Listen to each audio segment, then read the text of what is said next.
Do we have our online panelists already online? Yes? Fantastic. All right. So, good morning, good afternoon actually to everyone. I think you can get started. So we have a very intense and long list of panelists today. These are only a part of the panelists. We have also online panelists joining us due to the fact that we have a lot of co-authors for this book that we are launching today. So this session on AI and data governance from the global majority is organized by a multi-stakeholder group of the IGF called the Data and AI Governance DAIG Coalition of the IGF, together with the Data and Trust Coalition, which is another multi-stakeholder group. So we have merged our effort. This report is the annual report of the Data and AI Governance Coalition that I have the pleasure to chair. My name is Luca Belli. Actually, pardon my lack of politeness, I forgot to introduce my name is Luca Belli. I'm professor at FGV Law School, where I direct the Center for Technology and Society. I'm going to briefly introduce the topic of today and what we are doing here, and then I will ask each panelist to introduce him or herself, because as we have an enormous list of panelists, I might spend 5 minutes only reading their resumes. So it's in the interest of time management, if it is better if everyone, I will of course call everyone, but then if they want to introduce themselves, they do it by themselves. So are you hearing well? Because I see people doing, yes, perfect. All right. So the reason of the creation of this group that is leading this effort on data and AI governance is to try to bring into the perspective of data and AI governance debates ideas, problems, challenges, but even solutions from the global south, the global majority. And this is why this year report is precisely dedicated to AI from the global majority. And as you may see, we have a pretty diverse panel here. And even more diverse if we consider also the online speakers.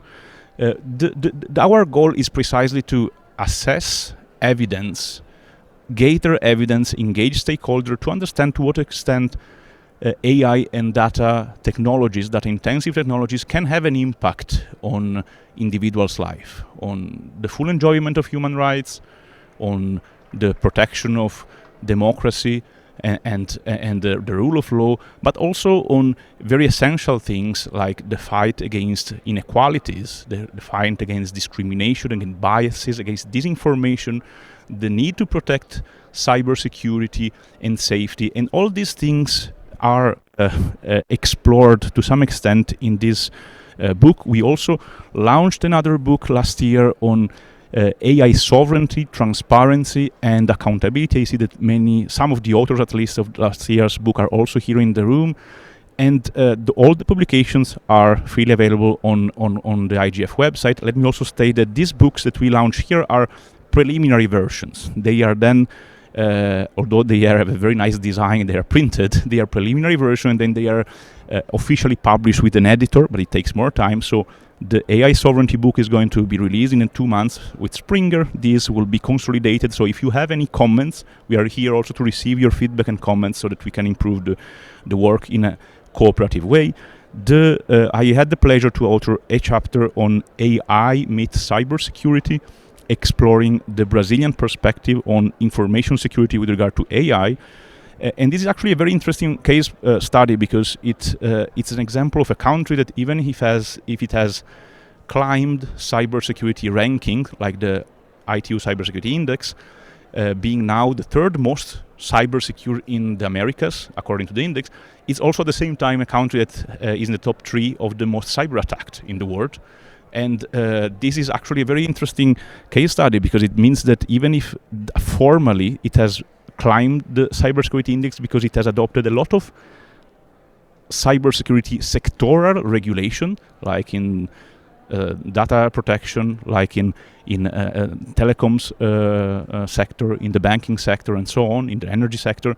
But the implementation is very patchy and not very sophisticated in some cases. So one of the main takeaways of the study, and I will not enter into the details because I hope you will read it together with the others, is precisely to adopting a multi-stakeholder approach, not to pay lip service to all the stakeholders that join hands and find solutions, but because it is necessary to understand to what extent AI can be used for offensive, defensive, purposes, and to what extent geeks can cooperate with policymakers to identify what are the best possible tools, but also what kind of standardization can be implemented to specify what are very vague elements that we typically find in laws, like what is a reasonable or adequate security measures. Reasonable and adequate are the favorite words of lawyers. I say this as a lawyer because it means pretty much everything, and you can charge hefty fees to your clients to discuss what is reasonable and adequate. If you don't have a regulator or a standard that tells you what is a reasonable or an adequate security measures, it's pretty much impossible to implement it.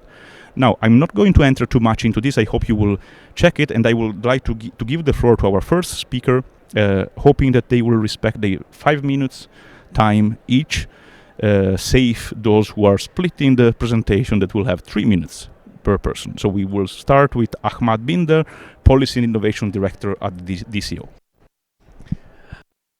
Thank you very much, Dr. Luca, and I'm really feeling overwhelmed to be engulfed with such knowledgeable people. So my name is Ahmed Binder. I represent Digital Cooperation Organization. That is an organization, intergovernmental organization that is headquartered in Riyadh, and we have 16 member states, mainly from the Middle East, from Africa, a couple of European countries, and from South Africa, from South Asia.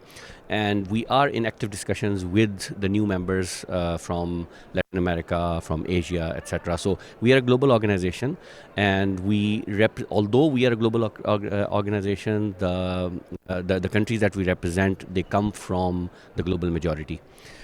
So we are focusing horizontally on the digital economy and all the digital economy topics that are relevant, including AI governance and data governance. They are very relevant to us. So I would very quickly introduce some of the work that and it's on a preliminary level, and then how to action some of that work. So on the Keep it like this. I should keep it like this. Yeah. Okay. So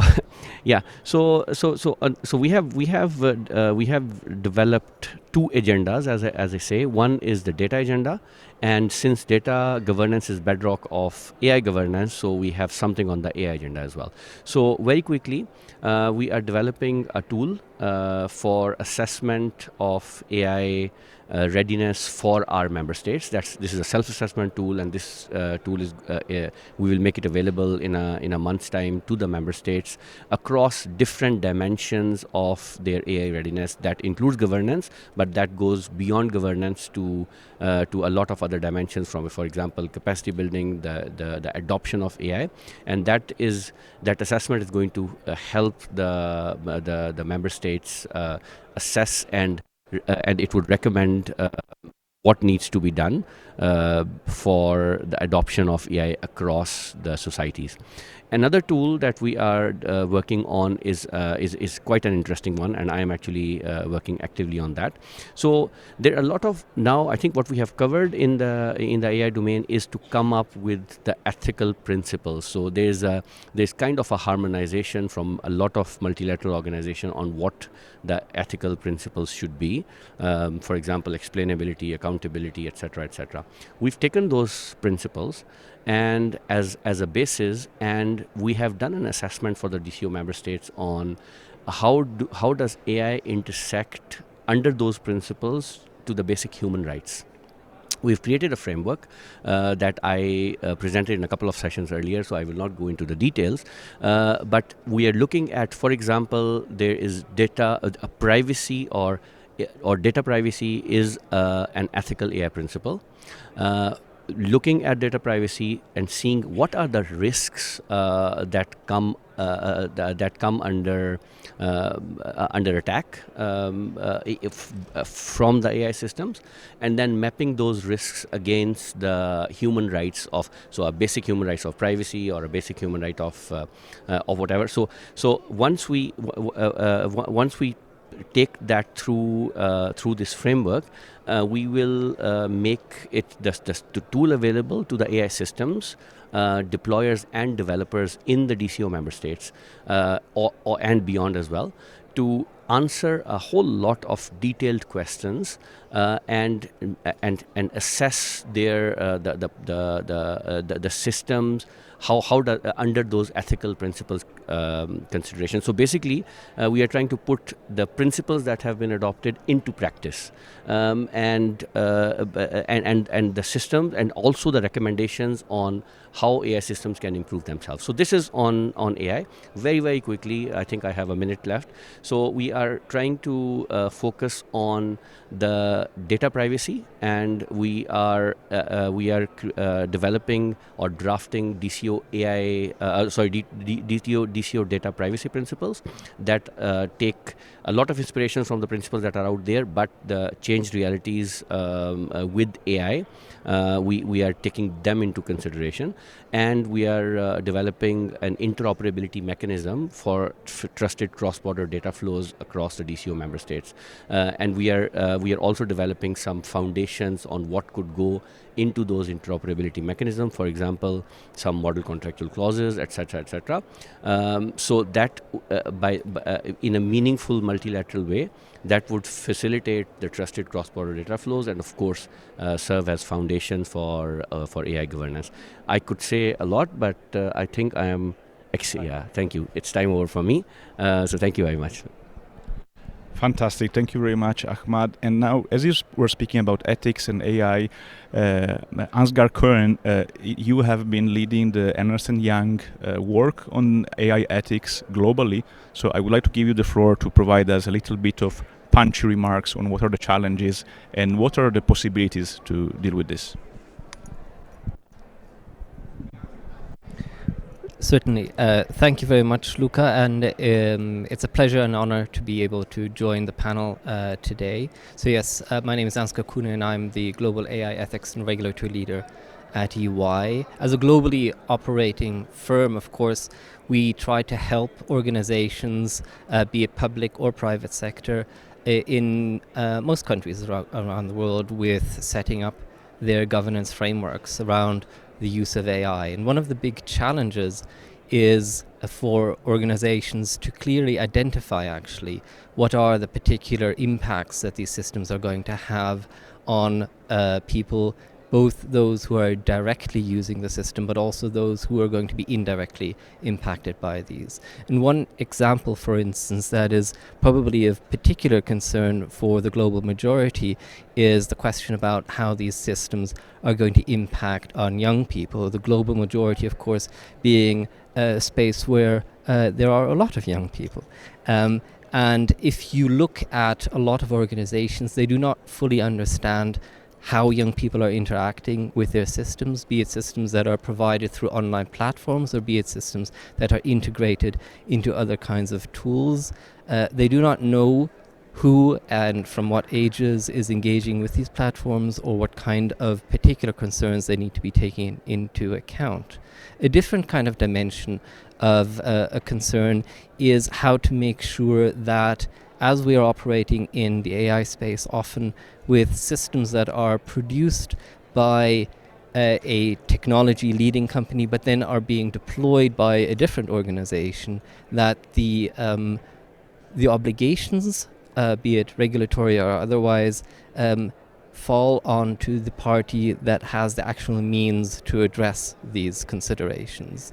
Often the deploying party does not know fully what kind of data went into creating the system, does not know fully the extent to which the system has been tested, whether it's going to be biased against one group or another, and does not have the means to do so. It must rely on a supplier. And so do we have the right kind of review processes as part of procurement, as part of making sure that as these systems are being taken on board, that they do benefit the users? That was excellent and also fast, which is even more excellent. So we can now pass directly to Melody Musoni, who is policy officer at ECDPM and was former data protection advisor of the South African Development Community Secretariat. Melody, the floor is yours. Thank you, Luca. When I was preparing for this session, I was looking at my previous interventions at IGF last year. It seems like a lot has happened from last year till now in terms of what Africa has been doing, and I guess to speak more on what the developments on AI governance in Africa, and trying to answer one of the. So I'll try to speak about the developments on AI governance in Africa, and trying to answer as well one of the policy questions we have: how can AI governance frameworks ensure equitable access to and promote development of AI technologies for the global majority? So this year has been an important year and a very busy year for policymakers in Africa. We saw earlier at the beginning of the year the African Union Development Agency developing a white paper on AI, which kind of gave a layout of the land of what are the expectations from a continental level and the priorities that the continent has as far as the development of AI on the continent is concerned. And later in June this year, we saw again the African Union adopting a continental strategy on AI, and it's something that was in response to, I guess, conversations that we have at platforms like this, that at least if we can have a continental strategy which give or direct us and guide us on the future of AI development in Africa. And apart from the two frameworks, we also have a data policy framework. It has been in place since 2022, and it is there to support member states on how to utilize or unlock the value of data. So it's not only looking at personal data, it's also looking at non-personal data, and issues on data sharing are quite central in the policy framework. Issues on cross-border data flows are also quite central. And again, we are towards the finalization of the African Continental Free Trade Agreement and a protocol specifically on digital trade, which also emphasizes the need for AI development in Africa, the need for data sharing. So some of the important issues that the continent is prioritizing on, the first one I'll touch on is human capital development. So there is a lot of discussion around how best can we skill the people of Africa, so we have more and more people with AI skills. We have more and more people who are working in the STEM field, for example. And a lot of initiatives are actually going towards building our own human capital. And I guess with people who are already late in their careers, there's also that question of how can we best reskill them. And I think that's where we need the support from the private sector, mostly to support a lot of people who are advanced in their careers on how to reskill and get new skills that are relevant to the edge of AI. And an important area, again, an important pillar for Africa is on infrastructure. So we've been talking about global digital divides and the need to have access to digital infrastructure, and that is still a big challenge for Africa. So it's not just talking about AI, it's coming back to the foundational steps that we need. We need to start having access to the internet, we need to have access to basic infrastructure, building on that, and then of course with AI, there's discussions around computing power and how best can we have more and more data centers in Africa to support, again, AI innovation. And I'm not going to talk about enabling environment because that's more regulatory issues, and I'm sure we have been talking about the issues on how best to regulate, but there, just to emphasize again that there is the discussion apart from regulating AI and personal data, discussions around how can we best have laws, be it intellectual property laws, taxation laws, and different incentives to attract more and more innovation on the continent.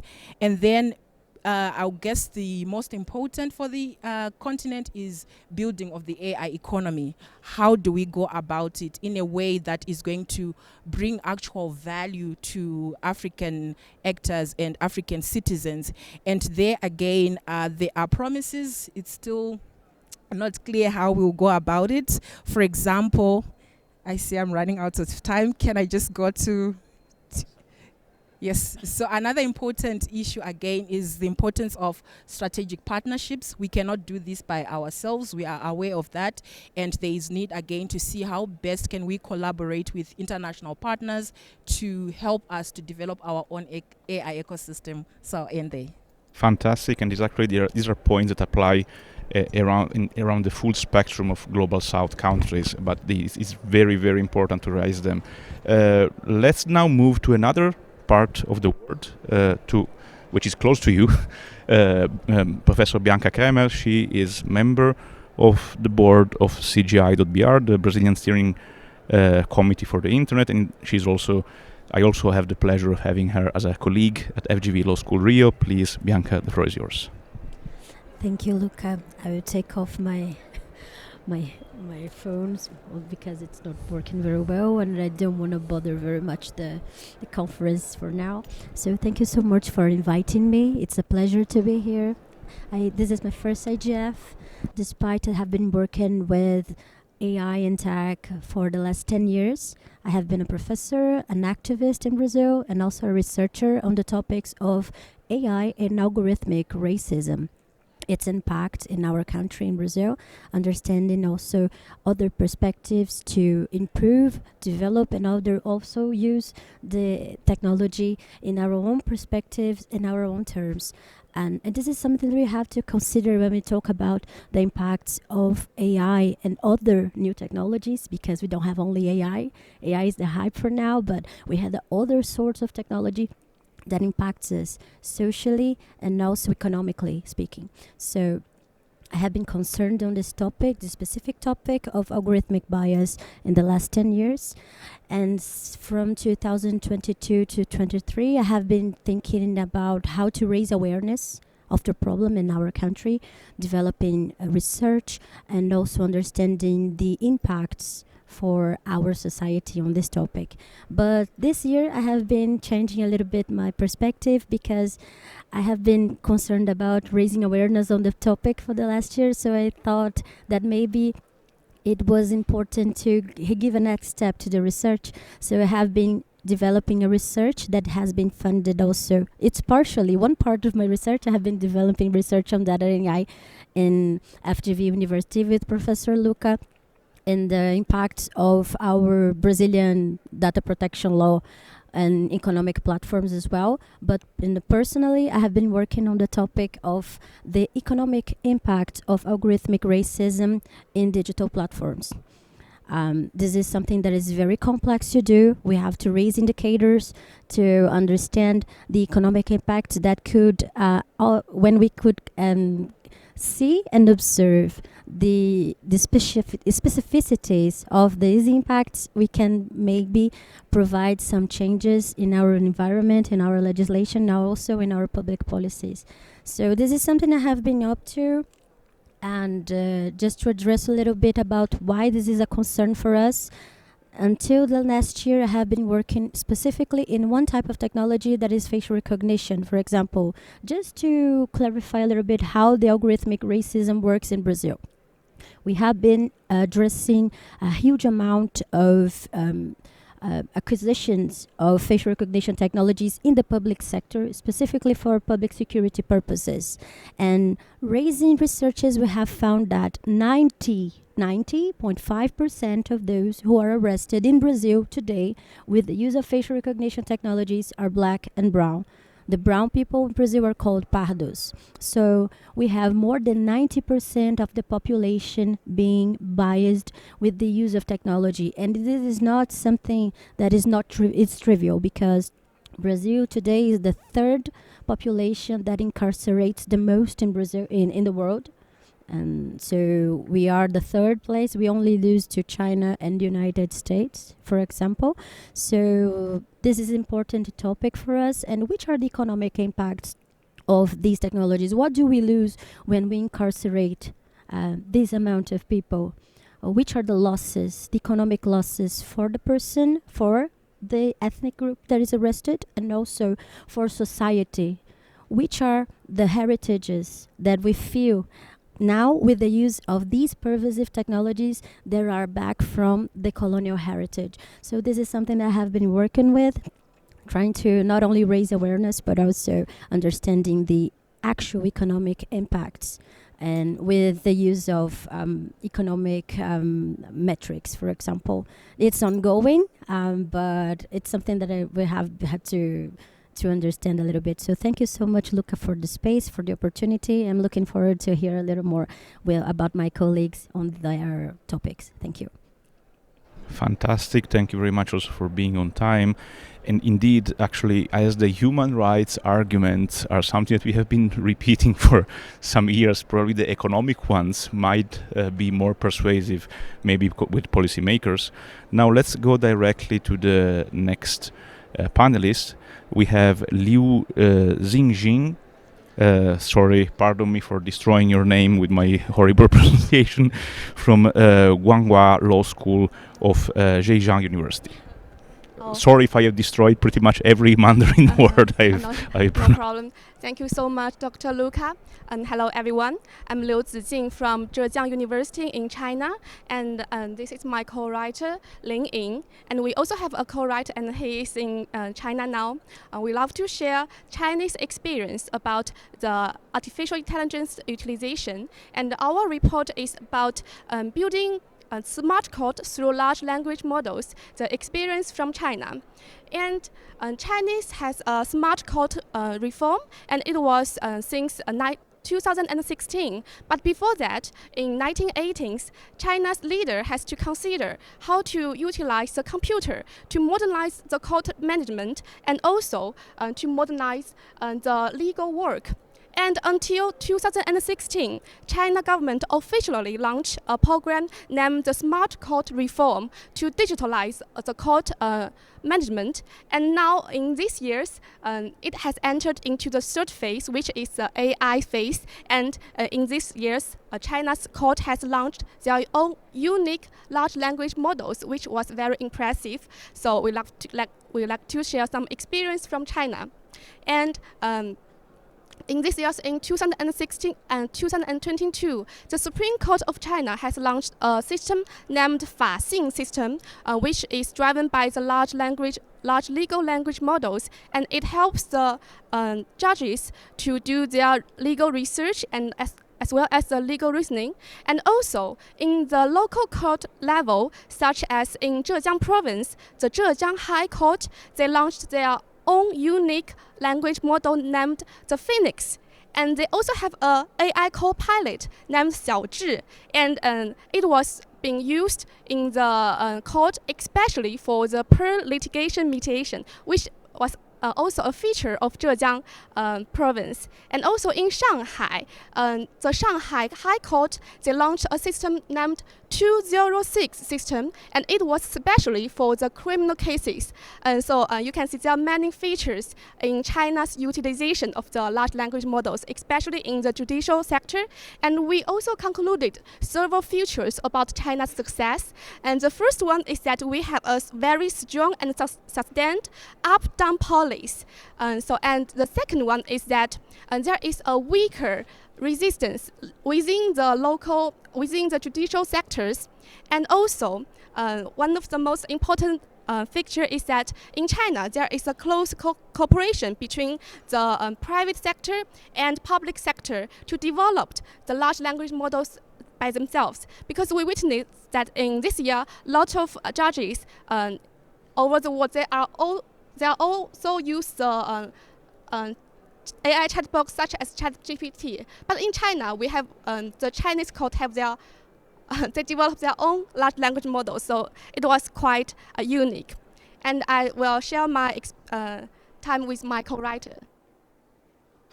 Hello everyone, I'm Im from Free University of Brussels. I will like to continue with my colleague on challenges and provide some initial suggestions.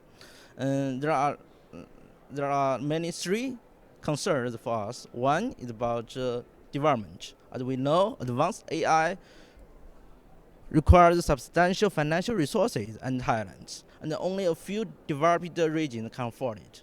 As we mentioned before, like Shanghai, so it calls for special funds for less developed regions to foster equitable access to AI-powered judicial resources. There are also issues about public-private partnership. The biggest problem is public input but private output. What if those private companies use those data and similar private products for their own benefit? What if those private companies dominate this relationship and put great influence in judicial decisions? So robust oversight mechanisms are needed to prevent undue influence and ensure transparency. And the second, fairness problem. On the one hand, AI assistants raise concerns about transparency and due process. Can the judge really know how the algorithm works? And the decision is really made by the AI or by the human being, question mark. And the decision-making authority to AI system blurs the lines of responsibility, potentially weakening judicial accountability. And due to this autonomous process, there's also issue about whether all the parties in the cases represent them fully. And this emphasizes the importance of transparency and explainability. And on the other hand, there are substantial fairness issues, and AI are biased, and sometimes they make up things. We need a human in the loop. So integration of async framework and guideline into AI system are helpful. And the ongoing dialogue between legal experts and AI developers will also work. And the last one, security issues. When making judicial decisions, it will involve massive process of sensitive personal data. We need strict data security protocols and many technicals and regulations governing data access and use by private partners and governments. And when smart courts are developed in a national level, there's the issue like national security risks. So robust cybersecurity measures to prevent unauthorized access, data breach are essential, and to ensure the integrity and security of the smart court system in China. Thank you, that's all. Thank you very much also for being perfectly on time and for raising two very important issues. At least first is the fact that even if we build AI, then it has to run on something. So it's not only the model, it's also the compute that is relevant. And second, the fact that it needs to be transparent, because probabilistic systems like LLM, they are frequently very opaque, and it is not really acceptable from a due process and rule of law perspective to say we know how it works, but it needs to be explainable. All right, fantastic. Let's get to the last couple of speakers in person. Rodrigo Rosagamero and Catherine Beilik from MIT. Please, the floor is yours. Hello guys, can you hear me? Okay, my name is Rodrigo. I'm a physician. I'm also a lawyer by training. I grew up in Brazil, but I currently live in the US. I work at MIT with Dr. Beilik here, where we do research in AI development, alignment, and fairness. So one question that I had in mind while I was thinking about this panel is how do we make sense of where we stand with AI globally today? And I often find myself turning to literature for perspective. And there is this one line from Dickens's A Tale of Two Cities that feels especially fitting. And it is, it was the best of times, it was the worst of times. Because for some, this is indeed the best of times. AI can work and does work in many cases. In healthcare, AI enabled us to make diagnoses that were simply not possible before. AI is enabling us to accelerate drug development and transform our understanding of medicine in ways that we never imagined. The problem is, this is also the worst of times. The benefits of AI remain largely confined to a handful of nations with robust infrastructure. Meanwhile, the global majority is pushed to the sidelines. And even within countries that lead AI development, these technologies often serve only to the privileged few. We have documented, for instance, AI systems recommending different levels of care based on race. And vast regions of the world where these technologies don't even reach communities at all. The digital divide isn't just about access. It's about who gets to shape these technologies, who benefits from them, and who bears their risks. So, how do we ensure that AI upholds human rights for everyone? How do we build AI that truly serves every population?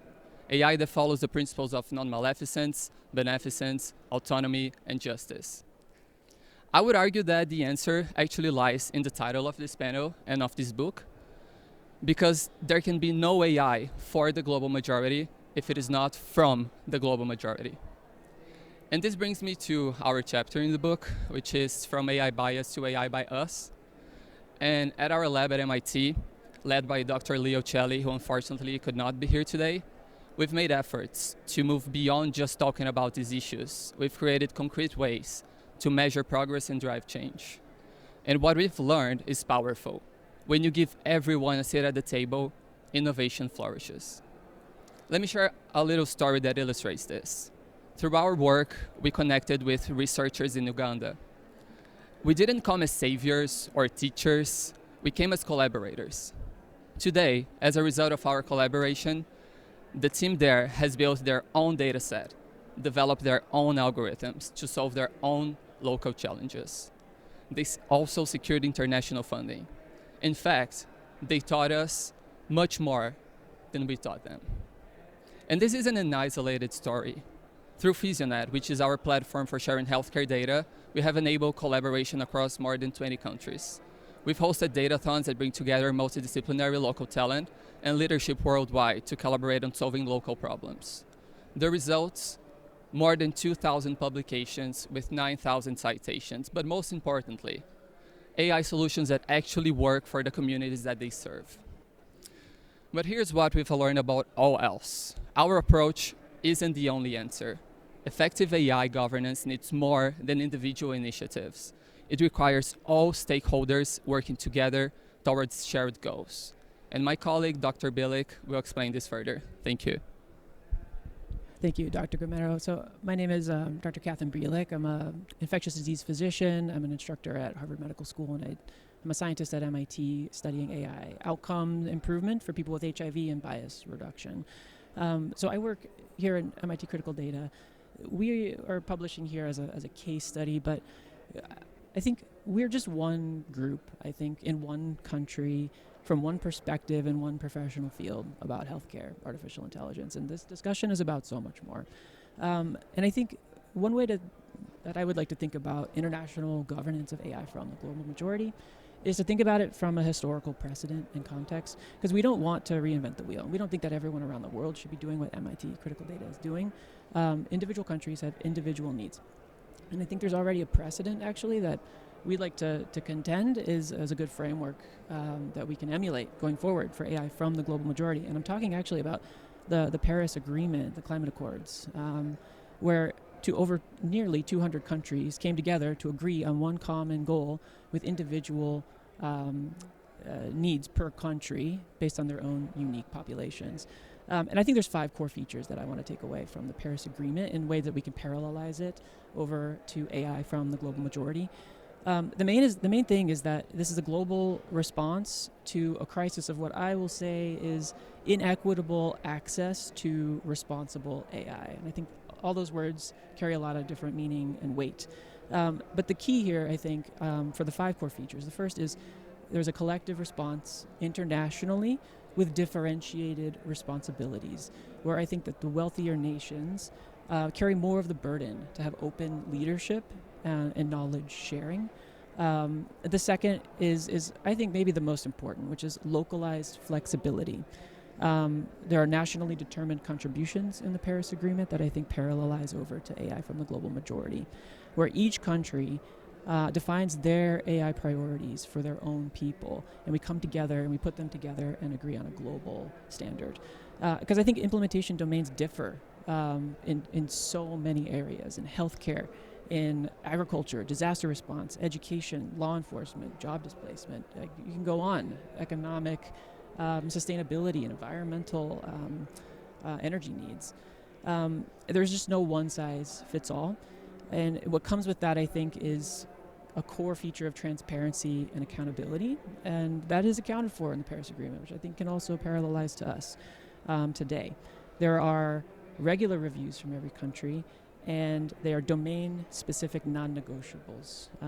Reducing carbon emissions by a quantifiable amount per country. And in this case, there can be a federated auditing system, I think, which would be similar to federated learning in a way that protects privacy. The last two include, I think, a financial supporting channeling, where developing nations must have resources channeled over, where people can not only use those resources and technology sharing to develop and implement their focused AI tools, but the infrastructure to evaluate those outcomes as well, which I think is just as important, if not more important.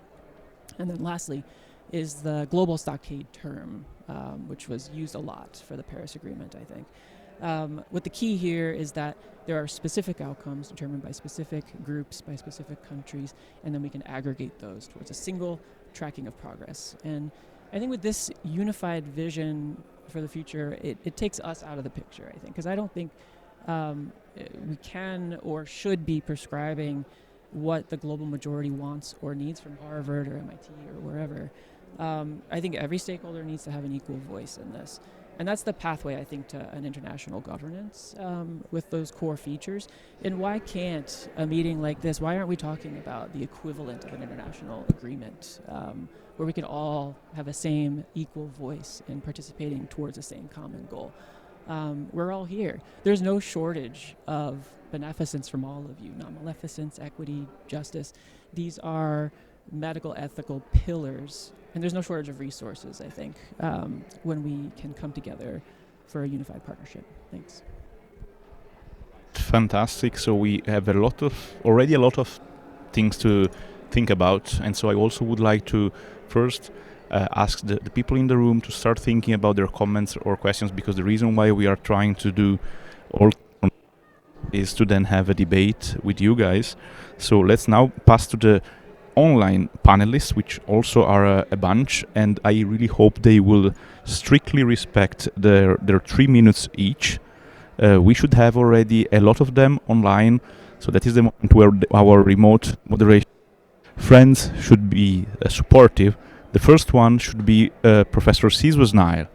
Do we have Sizwe so we can open his mic? Fantastic. Sizwe, are you here with us? Yes, we can see you. Good afternoon, Sizwe. You can go ahead. Thank you very much, Dr. Belly. Thank you very much, delegates and everyone in the room. Indeed, IGF time is always a good time, and it's always a good time to collaborate. I've had the pleasure of working with two lovely ladies this year, Ms. Moriche and Ms. Nzimande. Ms. Moriche is one of the attorneys at the firm, and Ms. Nzimande is a paralegal, on looking at the evolving landscape of artificial intelligence policy in South Africa on the one hand, as well as possibly drafting artificial intelligence legislation. I'm mindful of the 3 minutes that's been allocated to us. I want to fast forward and say, in South Africa, the topic of artificial intelligence has been discussed over the last 2 to 3 years on various levels. On the one level, there was a presidential commission in terms of which the president of South Africa had made certain recommendations in terms of a panel he had constituted on how the fourth industrial revolution should be perceived and what interventions should be made with regards to aspects such as artificial intelligence. It was a bit quiet. COVID came and went, and data protection was the big issue. However, artificial intelligence is back. It's the elephant in the room, and South Africa has been trying to keep up with what is happening internationally. On the one hand, South Africa drafted what they called the South African Draft AI Strategy, and this was published earlier on this year. And the strategy received both very warm comments and very cold comments. Some of the authors and some of the jurists in South Africa were very happy with it, saying it's a way forward, it's a good way forward. And other jurists were of the view to say, but this is just a document, it's 53 pages. Why are we having this? South Africa then responded in early August, after all the critique and everything that was said, with a national artificial intelligence policy framework. This document has been reworked. It looks much better. It has objectives, and it has been trimmed from the 53-page document. Having a look at what is happening in Africa as well, I think it is in line with some of the achievements that people want to do in Africa with regards to artificial intelligence and the regulation thereof. And it looks like I'm running out of time. So that is my contribution on this session. Thank you. All right. Thank you very much, Sizwe, for having respected the time. And again, we are mindful that every short presentation is providing only a teaser of the broader picture, but we encourage you to read the deep commentaries in the book. Actually, you can have also copies that are freely available here. Some of you have already taken them. Otherwise, the full book is available on the IGF website, which is a little bit Byzantine to explore. So we have created a mini URL that is bit.ly/DAIG, like the data and AI governance, DAIG, DAIG, capital 24, bit.ly/DAIG24. Next speaker actually is the speaker from our partner organization, the Coalition on Data and Trust, Stephanie Evstakiou from the EURID Youth Committee, and also an expert in AI and arbitration at the University of Munich. Stephanie, are you with us? Yes. Fantastic. Thank you very much, Professor Luca. I'm happy to be here. As mentioned, I'm an IP and dispute resolution lawyer based in Germany, in-house counsel, and a PhD candidate on researching on AI. However, I'm here today in my capacity as a member of the EURID Youth Committee, EURID being, of course, the CCTLD registry for .eu, and trying to bring in the more of a youth perspective. So, ladies and gentlemen, esteemed colleagues, I would like to draw today the attention to the transformative and urgent discourse on regional approaches to AI governance, as highlighted in the recent report, AI from Global Majority. This report underscores that while artificial intelligence promises to reshape our societies, it must do so inclusively and equitably. So from Latin America to Africa and Asia, regional efforts, as we see in the report, demonstrate resilience and innovation. Latin American nations are forging frameworks inspired by global standards, yet rooted in local realities, emphasizing regulatory collaboration. And in Africa, the RISE governance framework exemplifies a vision for integrated data governance, emphasizing cooperation, accountability, and enforcement. These efforts reflect not only the unique socio-political context, but also the shared aspiration to ensure AI serves as a tool for empowerment and not exploitation. A key dimension often overlooked is the role of youth in shaping AI's trajectory. The younger generation, across but not limited to the global majority, of course, should not only adapt to regional frameworks, but should actively participate and lead the change. Youth should be more in the focus and participate as a stakeholder since it has a unique inherent advantage. They are the ones who will have to adapt more than any other generation to the change and effectively live in a different world than other generations before. The involvement can have various forms. However, starting from data protection driven policies on ensuring student data privacy in Africa to youth led innovation hubs in Latin America is a good way to go. Nonetheless, it is our duty to amplify these voices and incorporate their ideas into policymaking processes, as well as it is the duty of the youth to actively participate and immerse itself in the sphere of responsible AI innovation and policymaking. The energy and the creativity of the younger generation shall signal a brighter future for AI governance. However, challenges persist, and we have seen this. Digital colonialism, data inequities, as well as systemic biases threaten to widen the divides. As the report highlights, however, it is imperative to address these disparities by adopting inclusive frameworks, fostering regional cooperation, and prioritizing capacity building initiatives tailored to each region's needs, however, with a minimum common global understanding similar to what Dr. Bilik described earlier. As we move forward, let us reaffirm, and I want to close with this, we shall reaffirm our commitment to an AI future that embodies fairness, sustainability, and human-centered innovation, however grounded in regional diversity, but without causing fragmentation and inspired by the vision and the drive of youth. Thank you very much.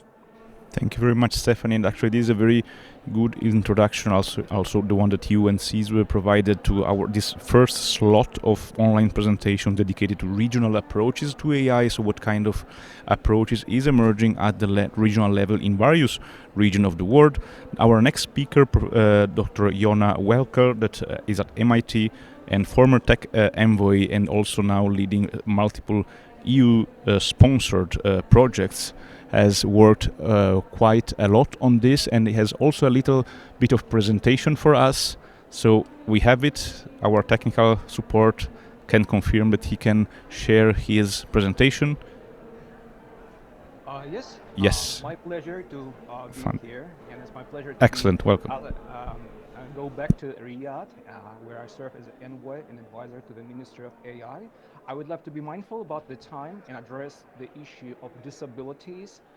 Educational and medical technologies is extremely complex area, and it's almost 1 year since 28 countries signed the Bletchley Declaration, and unfortunately this area is still underrepresented, including not only complexity. Currently there are over 120 companies working on assistive technologies, but also complexity of involved models. We have biases related to supervised, unsupervised, reinforcement learning, issues of recognition, cues, exclusion. So I would love to quickly share the outcomes, what we can do to actually fix it. First of all, I believe we should work on regional solutions. We can't regionalize ChatGPT because for most original languages we have 1,000 times less data, and we need to build our regional solutions, and not only LLM but also SLM with maybe less parameters but with more specific objective and efficiency. Second, we should work together to create open repositories, cases, and taxonomies, not only of the use cases, but also what we call accidents, and that's what we work with the OECD. The first thing is a dedicated safety models. It includes additional agents which help to improve the areas of accuracy, fairness, and privacy, and also dedicated safety environments and oversights, specific simulation environments for complex and high-risk models. Also, we actively working on more specific intersectional frameworks and guidelines with UNESCO or UNICEF, for instance, digital solutions for girls with disabilities in emerging regions, WHO AI in health, or OECD disability in the AI accidents repositories. And finally, we should understand that all of the biases we have today in technology, it's actually a reflection of a historical and social issues. For instance, even beyond AI, only 10% of the world population have access to assistive technologies. 50% of children with disabilities in emerging countries still are not enrolled into schools.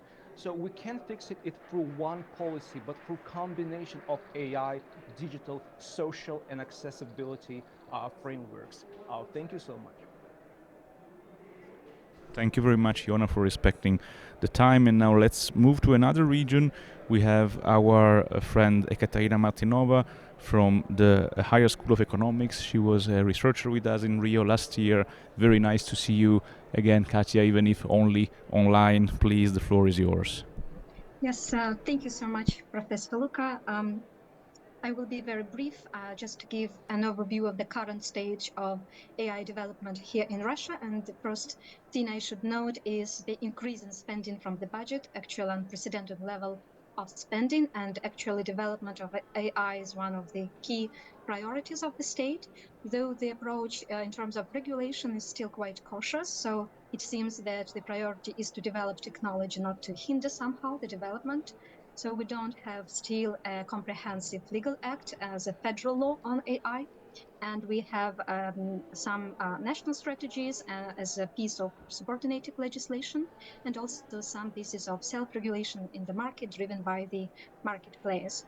In terms of practical application, AI is being used quite intensively in the public services providing, and we have some sandboxes, especially here in Moscow, first of all, in the public healthcare system, and of course, in the field of the public security and investigating. So here I come to the main concerns with using AI in these fields is, of course, the first one, the obvious, the human rights concern, which has already been raised.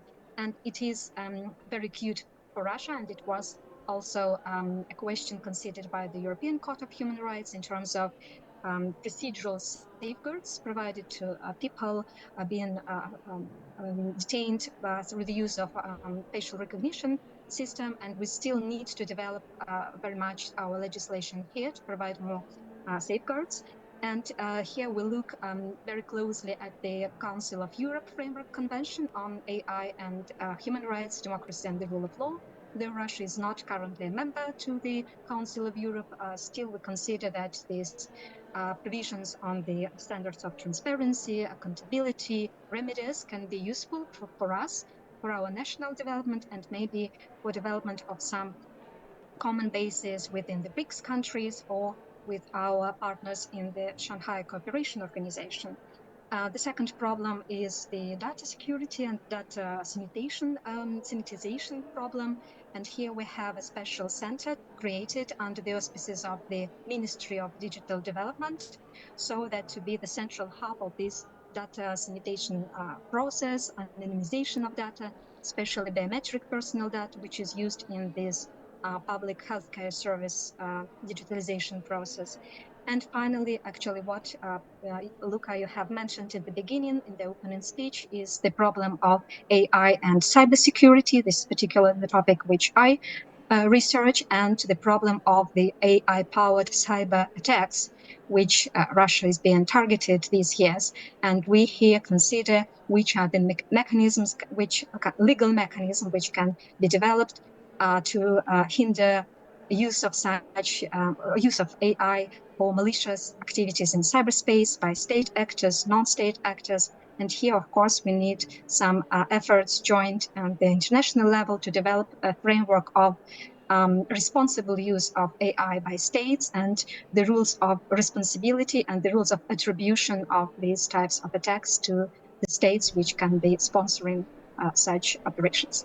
So I will stop here, and thank you very much for your attention. Thank you very much, Katya, for these very good points. And now let's conclude this first segment of the online contribution with Dr. Rocco Saverino from the Free University of Brussels, that has co-authored one of the chapters of our report. We have him here. Yes, thank you. Yeah, I can. Well, thank you, Dr. Luca Belli. I'm not yet a doctor because I'm a PhD candidate, but thank you. And yes, of course, I am one of the author of the paper we submitted, and with my colleagues here at the university, at the Free University of Brussels. But to respect the time, I'm going to wrapping up the key points of our paper. We look at the global trends and how Latin America countries are incorporating AI rules into the data protection frameworks influenced by these global trends, particularly the new digital regulations. And this also led to the emerging of AI regulations in Latin America. And because of this, we analyzed particularly the case of Brazil and Chile, which are establishing the specialized AI regulatory bodies, reflecting the region's awareness of the complex issues of the AI technologies. And we look at the Brazil approach with the law 2338 of 2023, but in this case we should make a disclaimer because of course, as many of you know, on 28th of November was presented another proposal, and we couldn't update in our paper because it was already submitted, but we analyzed the previous one where the role of the Data Protection Authority was very important. And we looked also at the Chile's approach, because Chile is advancing in its AI governance model, proposing an AI technical advisory council and a data protection agency to enforce the AI law. Of course, when we are talking about AI regulation, we also talk about the data governance, and data governance is a key factor in shaping the AI oversight with a focus on transparency, accountability, and data protection of fundamental rights. This leads to challenges and opportunities. Latin America countries face challenges such as the need for coordination among the regulatory bodies, developing specialized expertise, and allocating sufficient resources, but also opportunities, because the region has the opportunity to shape AI governance proactively, adopting a risk-based approach and integrating AI governance into existing data protection frameworks. We believe that Latin America countries can contribute to the global AI governance discourse by developing the regulatory models that reflect its unique social, economic, and cultural context. Thank you for having me. Excellent, fantastic, and now we have concluded our regional perspective, and we can enter into the social and economical perspectives. Actually, the first presenter is Rachel Leach, that has been co-authoring one of the papers on the AI impact in terms of environmental and economic and social impacts. So, Dr. Leach, please, the floor is yours. Thank you. Also not a doctor yet, but thank you. So sadly, but your Professor papers are so good that you will become soon doctors, both of you. I'm sure about it. It's thank you.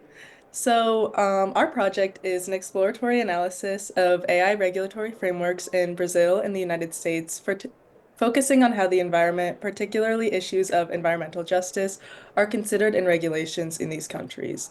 And broadly, we found that regulations in both countries are furthering the development of AI without properly interrogating the role AI itself and other big data systems play in causing harms to the environment, particularly in exacerbating environmental disparities within and across countries.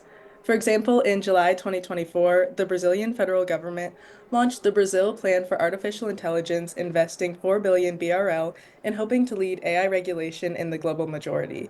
The plan centered the benefits of AI with the slogan AI for good for everyone and invested in the use of AI to mitigate extreme weather, including a supercomputer system to predict such events.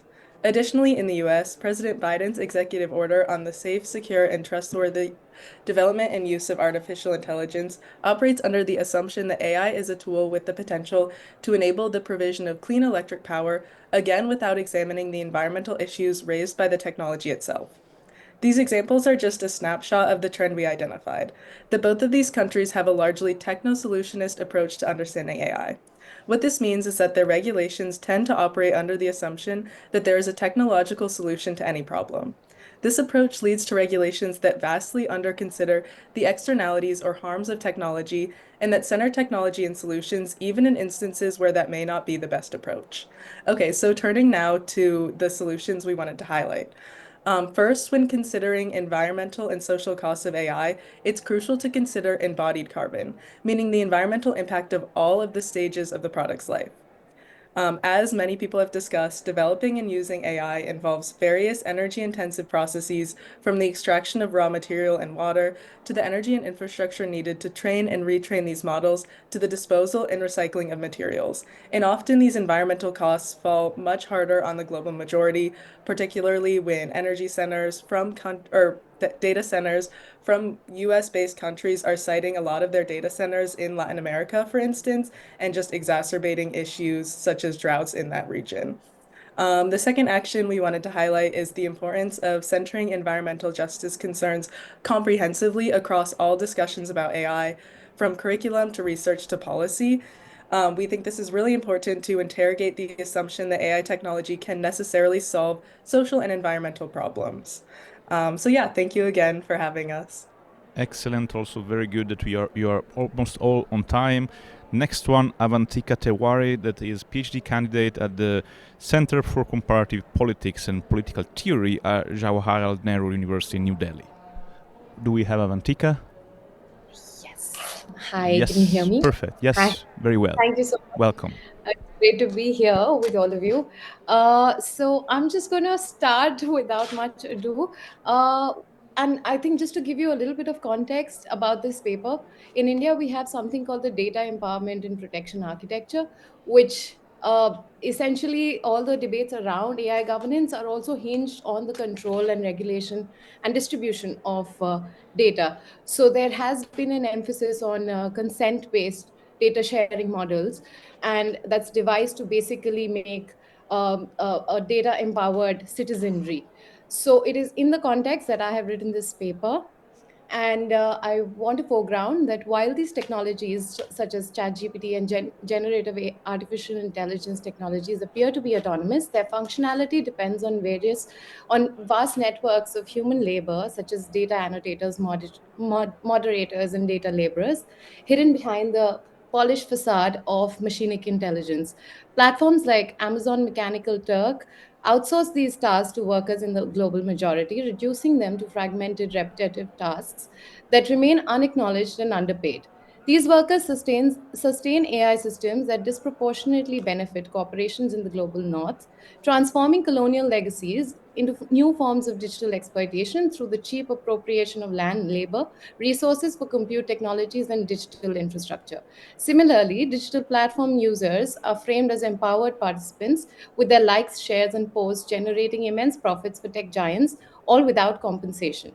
This represents the double bind of digital capitalism, where the unpaid participation of users is reframed as agency and the labor precarity is disguised as opportunity, with the global majority bearing the brunt of both.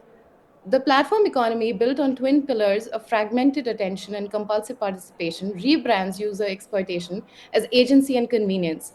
By embedding individuals in digital enclosures, it transforms participatory cultures into systems of unpaid labor, commodifying interactions which were previously non-commodified, such as social relations of interactions and communication. What emerges is that is what I term an undid dimension of social enjoyment, which is a relentless pursuit of meaning, success, and community, which is inherently mediated by algorithms. Yet the promise of satisfaction remains elusive, ensnaring individuals in a loop of alienation and exploitation, which, while making their engagement complicit in the production of data analytics and AI. Data is thus fetishized as a commodity, retroactively imbued with meaning as valuable information, fueling market expansion, diversification, and stackification, which is paradoxically framed as a governance model where data is framed as something that as a resource that can be reclaimed as an extension of the self or as the social knowledge commons. Yet this transformation conceals a deeper reality, which is that the labor upon which these platforms depend is increasingly fragmented into gig-based, task-based work. This labor sustains the development of AI technologies that paradoxically aim to automate the very low-skilled tasks on which they rely. The shift towards the low skilled task based on demand work is not merely a strategic adaptation by platforms, but an ideological reconfiguration of labor relations, which is what I call the ideology of prosumerism in the paper. So increasingly, the fragmentation is actually an attempt by capital to overcome its own dependency on labor. And so, what I want to really foreground in this paper is that the real paradox is not whether technology can empower us, but in how monopoly capital's drive to overcome its dependence on labor leads to a fragmentation of global division of labor, which then disproportionately impacts the global majority.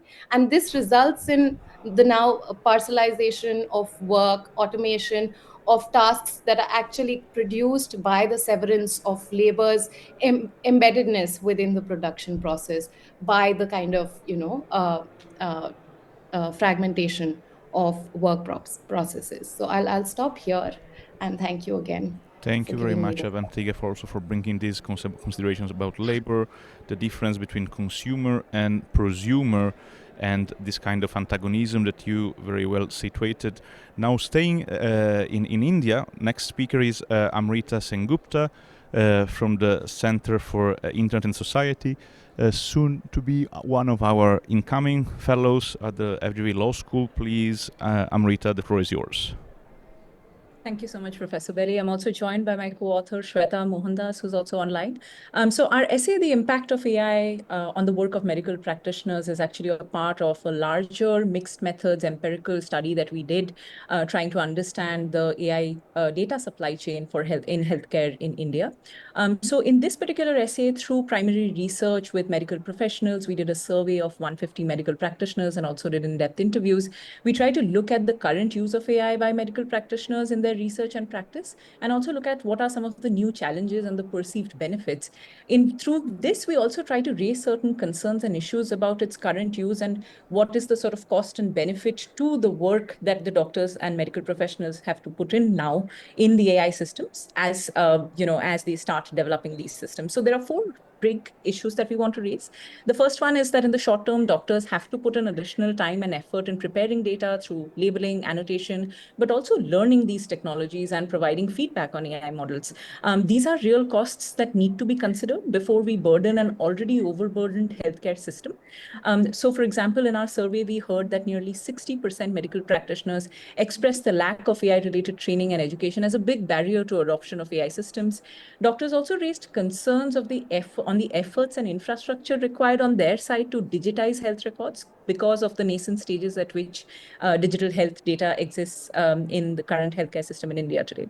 The second issue that we want to foreground is also about the current use of AI in private healthcare and less so in public healthcare, which is where there is a much larger need for meaningful interventions and for providing more efficiency, time saving, and providing meaningful help, which actually raises the question,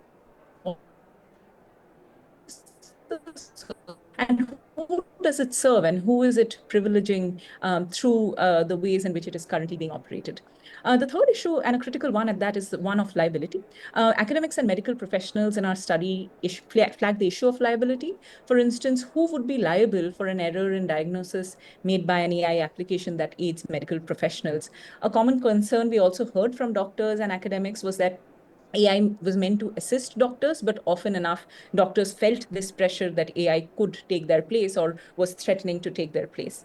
The last issue that we want to also raise is the sort of longer term impact of AI. In our survey, 41% of medical professionals suggested that AI could be beneficial in time saving, but also help in improving clinical decisions.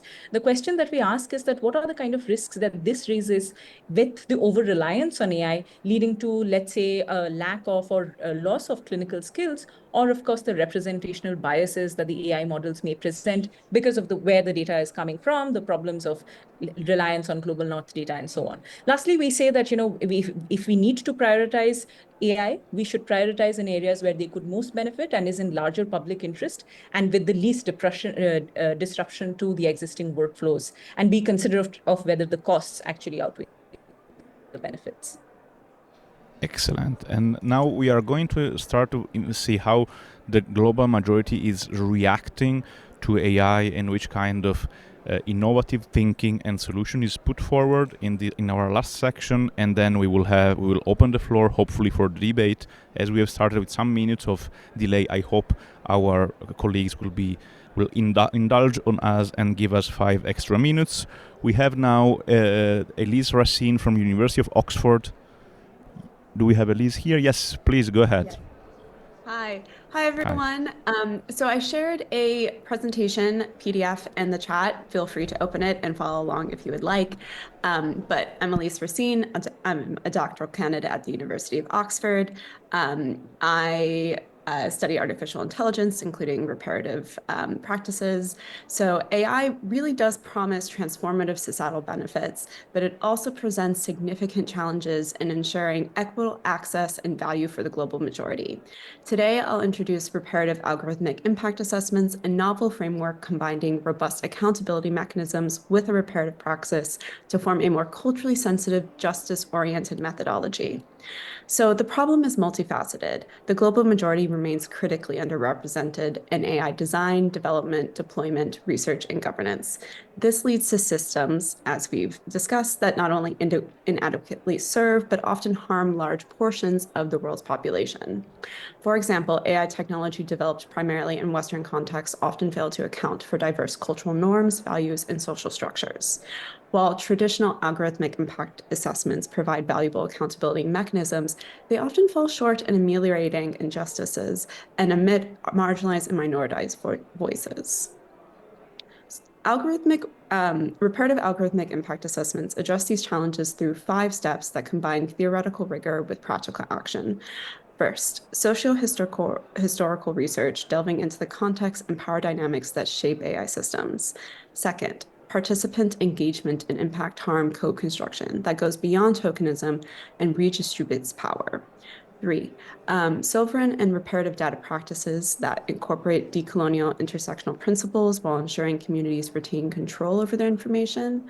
4th is ongoing monitoring and adaptation focused on sustainable development and adjusted based on real-world impacts. And the 5th and last step is redress, or moving beyond identifying issues to implementing concrete, actionable plans that address inequities.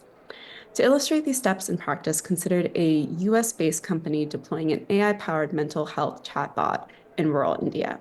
So a reparative approach may, for instance, employ information specialists with data curation and archival expertise to ground social historical research in actual reality.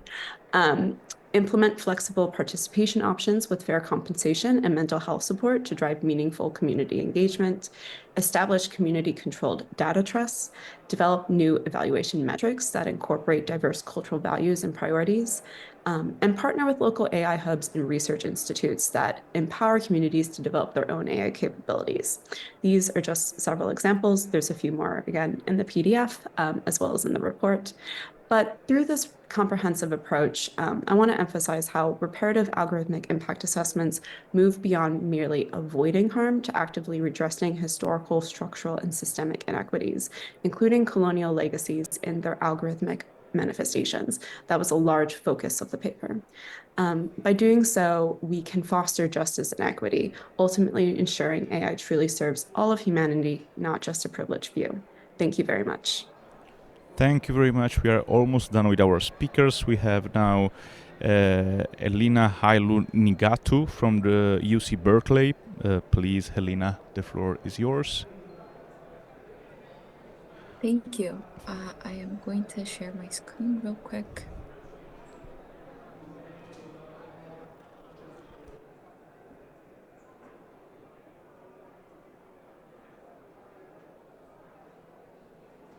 Okay. Hi, everyone. My name is Helena, and today I'll briefly present our work with my collaborator, Zirak. So social media platforms such as YouTube, TikTok, and Instagram are used by millions of people across the globe. And while these platforms certainly have their benefits, they're also a playground for online harm and abuse. Research showed that in 2019, majority of the content that was posted on YouTube was created in languages other than English. However, non-English speakers are hit the hardest with content that they, quote, regret watching. Social media platforms have also resulted in physical harm. Facebook faced backlash in 2021 for its role in fueling violence in Ethiopia and Myanmar. With this in mind, when we take a look at how platforms protect their users, platforms rely on automated content moderation systems or human moderators. For instance, Google reported that 81% of the content that is flagged for moderation is self-detected, and that most of the content is detected by automated systems and then redirected to human reviewers. Additionally, Google uses machine translation tools in their moderation pipeline. However, automated systems do not work well for all languages. Research shows that the intersection of social, political, and technological constraints results in disparate performance for languages spoken by majority of the world's population. In terms of human moderators, the Google Transparency Report states that about 81% of the human moderators operate in English, and of the non-English moderators, only 2% of them operate in languages other than the highly resourced European ones. Majority world is a term coined by Shahidul Alam to refer to what were mostly called third world, developing nations, global south communities, etc. And the term global majority emphasizes that collectively these communities comprise majority of the world's population. And as with their size, these communities are very diverse in terms of race, ethnicity, economic status, culture, and languages. Within NLP, the majority world is exposed to harm and marginalization because they are excluded from state-of-the-art models and research. They are hired for pennies on the dollar as moderators with little to no mental or legal support. They're exposed to harmful content when conducting their jobs as moderators, and they are harmed by the failures of existing moderation pipelines. With this cycle of harm, we see there are two major lines of argument on including or not including these languages and their communities in AI. Either you are included in the current technology and as a result are surveilled, or you are left in the trenches with no protection or support. We argue that this is a false dichotomy in our paper and ask that if we remove the guise of capitalism that currently dominates content moderation landscape, is there a way to have moderation with the power primarily residing in the users? Thank you so much for... Excellent. Now we have only two speakers to go. Isha Suri who is the research lead at the Center for the Internet and Society. Please, the floor is yours. Thank you, Professor Luca. I'll just quickly share my screen. I'm joined by my co-author, Shiva Kanwar, and we looked at countering false information and policy responses for the global majority in the age of AI. I'll quickly give you a teaser and a rundown, and we'll be happy to take any questions. So one of the things that something wrong with my screen sharing. A background and context, World Economic Forum recognizes false information, including misinformation and disinformation, as the most severe global risk anticipated over the next 2 years. And multiple studies have demonstrated that social media is designed to reward and amplify divisive content, hate speech, and disinformation. For instance, an internal Facebook study revealed that its newsfeed algorithms exploit the human brain's attraction to divisiveness. And if left unchecked, it would feed users more and more divisive content to gain user attention and increase time over platform. And one of the factors that emerged was these integrated structures, profit maximizing incentives, ensure that platforms continue to employ algorithms recommending divisive content. For instance, a team at YouTube tried to change its recommender systems to suggest more diverse content, but they realized that their engagement numbers were going down, which was ultimately impacting their advertising revenue, and they had to roll back on some of these changes. And this, as we found, leads to a lot of harmful, divisive content being promoted on these systems. We then delve into what are the regulatory responses that are emerging from the global majority countries, and we sort of realized that it was bucketed into one of these three large categories. One was amendments to existing laws, including penal code, civil law, electoral law, and cybersecurity law. And largely the focus was on ascribing criminal liability in cases where false information is defined broadly. And we later found that that carries significant risks of censorship. In our paper, we also go into an India-specific case study where empirical research has demonstrated that platforms over-comply, and that leads to a chill effect on speech and freedom of speech and expression. Another aspect that is emerging is that legislative proposals are transferring the obligation to internet communication corporations. Largely, like the intermediary liability regime is being tinkered with. Legislations are being tied to the size of a platform. I think the German example comes to mind, where a for-profit platform with more than 2 million users has additional obligations where manifestly illegal content and illegal content has to be sort of taken down. There are also ex ante obligations on intermediaries, such as the Digital Services Act in the EU. The Digital Services Act is an important one, I think, because that is one piece of legislation that really transfers the obligation on platform providers to have more transparency in how their algorithms are working. In addition to regulatory responses, I think fact-checking initiatives have also emerged as a response to counter false information. Meta's fact-checking initiative is the one that has probably taken a lot of prominence. But again, it leads to questions of inherent conflict. There are also concerns about the payment methods. How is Meta paying or reimbursing these fact checkers? And there is lack of clarity whether there is sufficient independence within the organization as such.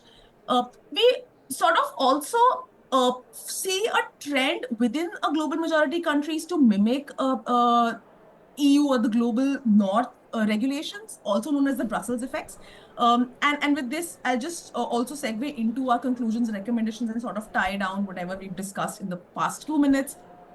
This is the broad table that we have in the essay. I'll not stop over it, but just to give you an overview of how we've categorized some of these countries and looked at what the instrument and response is, what are the sort of criminal sanctions, whether it's an intermediary liability framework that they've sort of introduced, and whether there is a transparency and accountability sort of an obligation that they have introduced. European Union and Germany, as an example, has been given because we felt that they have additional transparency and accountability requirements as opposed to some of the other countries that you see on your screen. Thank you very much. If we can wrap up, Isha, because we have still one last speaker. Thank you very much. I'm on the last slide. I'll probably just walk you through the broad recommendations. One of the recommendations was unbundling of platforms, adopting a co-regulatory approach, and developing inclusive AI tools for content moderation that we've discussed by the previous presenter. So I'll stop here and thank you so much. Fantastic. And now last, but of course not least, Dr. Guangyu Xiao Franco from the Radboud University. Dr. Xiao Franco, the floor is yours. Thanks, Professor Belli, and thanks for staying around for my presentation. So my contribution is co-authored with Mr. Mahmoud Javadi of Free University Brussels, who is also present online today.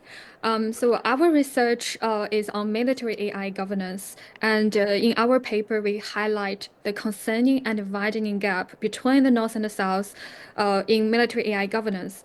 One striking observation is the limited and decreasing participation of global South countries in UN deliberations on military AI. Between 2014 and 2023, fewer than 20 developing countries contributed to UNCCW meetings on lethal autonomous weapon systems on a regular basis. Our interviews indicate different priorities in AI governance. While the Global North emphasizes security governance and ethical frameworks, the Global South prioritizes economic development and capacity building. The North and the South also diverge in their preferred approaches to military AI governance. Most developing countries prefer a legal ban on autonomous weapon systems, while the North favors soft law approaches, represented by the REAIM Blueprint for Action and the US Political Declaration. However, these North-led frameworks have received limited endorsement from Global South countries, and notably, none of the BRICS member states, key players in global innovation, have endorsed these documents. Global South participation in military AI governance is further complicated by the dual-use nature of AI technologies, geopolitical tensions, stricter access control led by the global North, and concerns about hindering AI development for security reasons have contributed to disengagement among global South nations. So we want, in our paper, and also want to use this opportunity to call for the building of an inclusive AI arms control regime that begins with a thorough assessment of the distinct needs and priorities of both the North and the South. Fostering international dialogue, building trust, and promoting partnerships are essential to bridging the divide. Capacity building and knowledge transfer must also be prioritized to incentivize responsible technology use and encourage broader, more active engagement. So I will stop there, and thanks for your attention. Thank you very much for this. This has been an incredible marathon, very intense.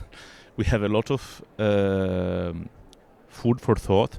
I'm pretty sure people in the audience that have been with us over the past hour and a half have comments. If we can, I would take one or two very quick questions, comments, if we have them from the room. Otherwise, we can have them over coffee. Is there any?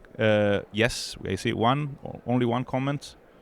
Good, fantastic. So, can anyone give a mic? So, otherwise, I can borrow mine. You can borrow mine.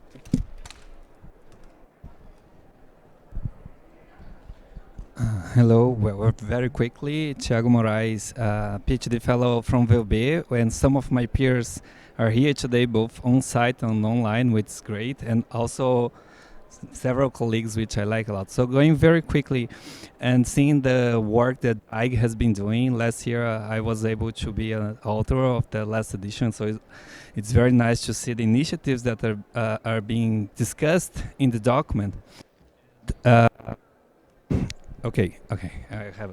So what I was thinking here, there has been some ongoing discussions through the IGF of how regional IGFs could contribute to the global discussion, and I was just thinking, maybe these cases, especially from global majority, for example, could be discussed in these regional IGFs, and we try to find some way of showcasing them, and then making these connections, especially now that we're discussing the double C's, like the renewal of the mandate and how we could make multi-stakeholder a bit more concrete to action. Maybe that could be an interesting way. We can talk more later. I know we don't have time, so I'll stop here. All right, fantastic. Can you hear me? No, so this is not working.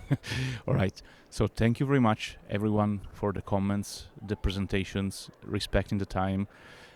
Just to remind that there are still 4 copies of the book available here, and people praying to have them. So you can still have 4, or actually 5. I don't need one, and you can download it for free. Actually, as there will be only 6 months between now and the next IGF. And we have carefully presented this volume and also the volume of last year. We might use the occasion of the next IGF to have a debate building on what we have already presented this year and last year, maybe for those who are interested, building a paper on the achievements that we have showcased here in this volume and in the volume of past year. And this actually could be a good way also of building upon what Thiago was mentioning. So try to connecting the dots and showing also what is the rationale behind all this, and showing also the complexity. I think that if something is clear from the very intense debate and presentation of today is that there is not only a lot of problems, but also a lot of thinking and a lot of potential solutions that can come up from the global south. A lot of challenges, of course, but there is also a lot of room to improve things and collectively at least identify problems and potential common solutions. So let me thank everyone for the very insightful work that I urge everyone to read in this volume, and for the excellent presentation of today. Thank you very much.